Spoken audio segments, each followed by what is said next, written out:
सत्ता में, लेकिन सबसे पहले बात करते हैं पाकिस्तानी सेना की सबसे क्रूर फैसले की, जिसकी वजह से दुनिया के कई देशों में पाकिस्तानी आर्मी की घनघोर बेइज्जती हो रही है।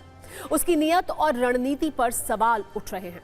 वैसे पाकिस्तान के इतिहास और चरित्र को देखकर ऐसी उम्मीदें तो नहीं की जा सकती हैं, लेकिन किसी ने सोचा नहीं था कि एक तरफ अफगानिस्तान के साथ युद्ध विराम पर कई लेवल की वार्ता हो रही है, वहीं दूसरी तरफ पाकिस्तान की सेना ने अफगानिस्तान में बम बरसा दिए, वो भी रिहायशी इलाके में, ऐसे क्षेत्र में जहां लोगों के घर थे।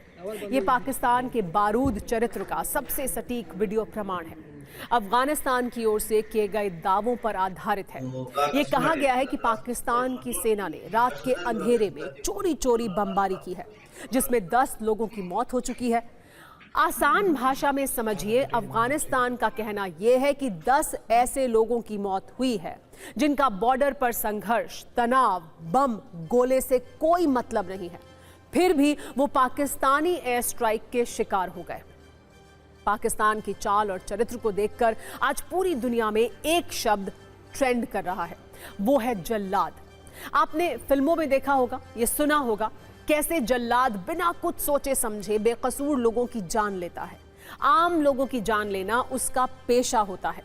ठीक उसी तरह ऐसा लग रहा है कि आम लोगों की जान लेना पाकिस्तान का पेशा हो गया है। पाकिस्तान की सेना तालिबान की ताकत इस कदर उससे घबरा गई है कि वो बम गिराने से पहले ये नहीं देखती है कि बम कहाँ गिर रहा है, किसे नुकसान हो रहा है।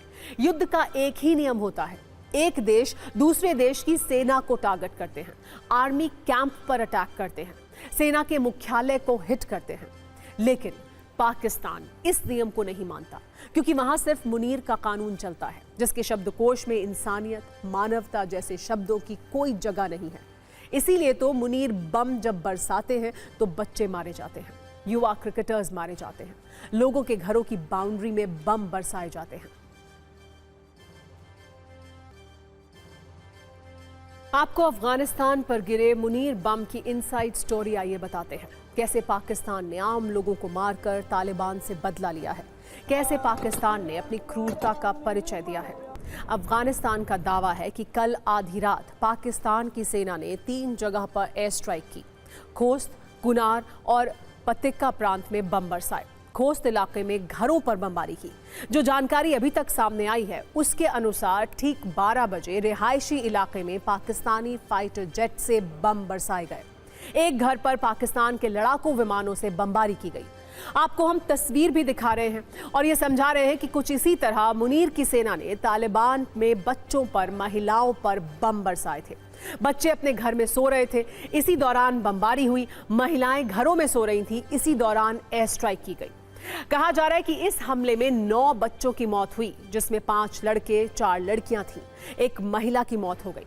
वहीं अफगानिस्तान के कुनार और पतिक्का प्रांत में पाकिस्तान के हमले में 4 नागरिक घायल हो गए। अफगानिस्तान का कहना है कि पाकिस्तान ने हमला करके इस्तांबुल में हुए सीज फायर करार को तोड़ा है। वहीं पाकिस्तान की सेना और विदेश मंत्रालय की ओर से ये साफ साफ कुछ भी कहा नहीं गया है। वैसे तो अफगानिस्तान और पाकिस्तान के संघर्ष पर सिर्फ युद्ध विराम वाली चर्चा हो रही है, पूर्ण विराम कभी नहीं लगा। ऐसा लगता है कि फिलहाल पूर्ण विराम लगेगा भी नहीं, क्योंकि पाकिस्तान के हमले के बाद तालिबान अब बदला लेने वाले मोड में है। बॉर्डर पर हलचल तेज हो गई है, दोनों तरफ की सेनाएं अलर्ट हैं। तालिबान पहले भी पाकिस्तान की सेना और पुलिस को सबक सिखा चुका है। इस बार भी तालिबान के तेवर पाकिस्तान को डरा रहे हैं।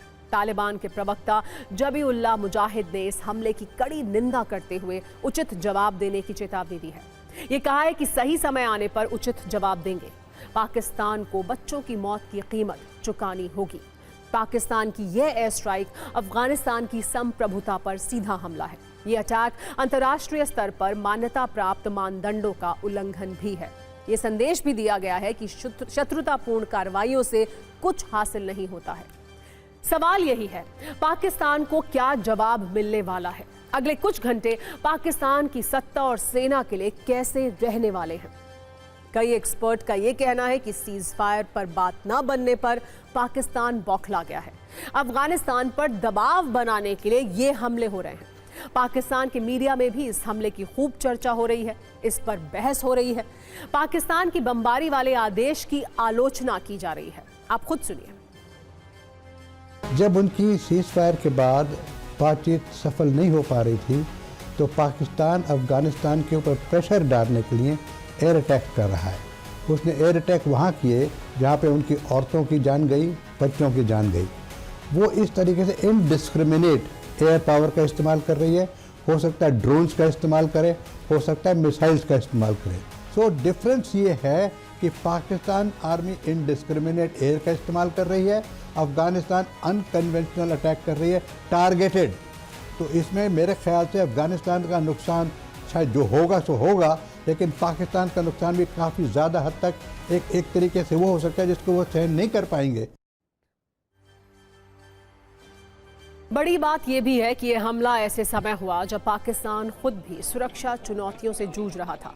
एयर स्ट्राइक से कुछ घंटे पहले ही पाकिस्तान के पेशावर में हमला हुआ था। सैन्य कैंट क्षेत्र के पास हमले में 6 लोगों की मौत हुई थी। आत्मघाती हमले में 3 कमांडो मारे गए थे। सवाल यही है कि उस शांति वार्ता का क्या मतलब है जिसके दौरान भी बम वर्षा हो। पाकिस्तान और अफगानिस्तान में अब शांति वार्ता का कोई अर्थ नहीं रह गया है। सिर्फ और सिर्फ बम संवाद हो रहा है। टेबल पर सहमति नहीं बन रही है। तालिबान अपनी शर्तों से झुक नहीं रहा है। पाकिस्तान भी मानने को तैयार नहीं है। अफगानिस्तान और पाकिस्तान के बीच डूरंड लाइन को लेकर लंबे समय से विवाद है। दोनों देश एक दूसरे पर हमले और आतंकियों को छिपाने का आरोप लगाते रहे हैं।